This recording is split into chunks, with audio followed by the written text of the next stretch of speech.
आज आपण रोस्टेड चणा करूया। काबुली चण्यासारखे नाही त्याचे तयार करायचे। आता हे आपण रात्री भिजत घातले होते आणि सकाळी 2 शिट्ट्या देऊन शिजवून घेतलेले आहेत।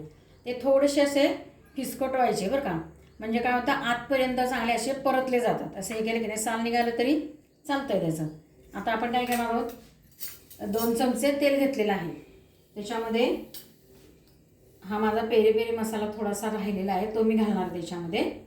हा बघा, आणखीन त्यात तांबडं तिखट घालायचं आहे, कारण आपण बाकीची पिठं घातल्यावर त्याचा तिखटपणा कमी होतो म्हणून तांबडं तिखट आणि गरम मसाला घालायचा।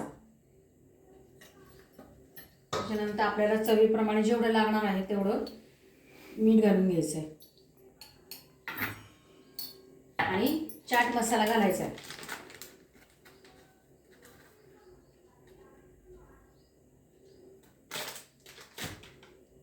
आता हे सगळं मिक्स करून घ्यायचं आहे। पहिल्यांदा हे मिक्स का करायचं आहे, ते चण्याला मधल्या चण्याला लागतं नाही तर लागत नाही असं होतं।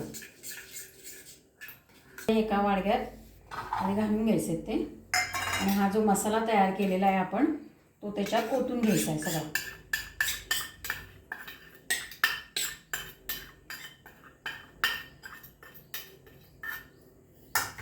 आणि तो पहिल्यांदा सगळ्याला कोटिंग करून घ्यायचा आहे।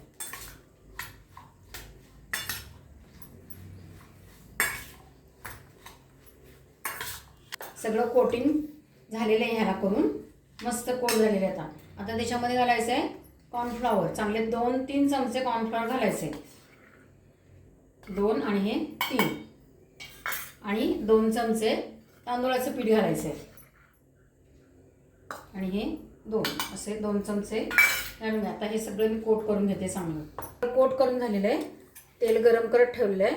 आता आपण ह्याच्यात सगळे असे चणे घालून घ्यायचं ह्याच्यात।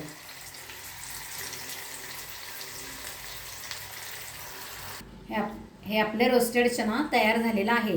एकदम खुसखुशीत आणि कुरकुरीत झालेला आहे बघा। आवाज येतोय ना, तसा आवाज आला की छान लागतं आणि कुरकुरीत लागतं। लाईक, शेअर आणि सबस्क्राईब करायचं।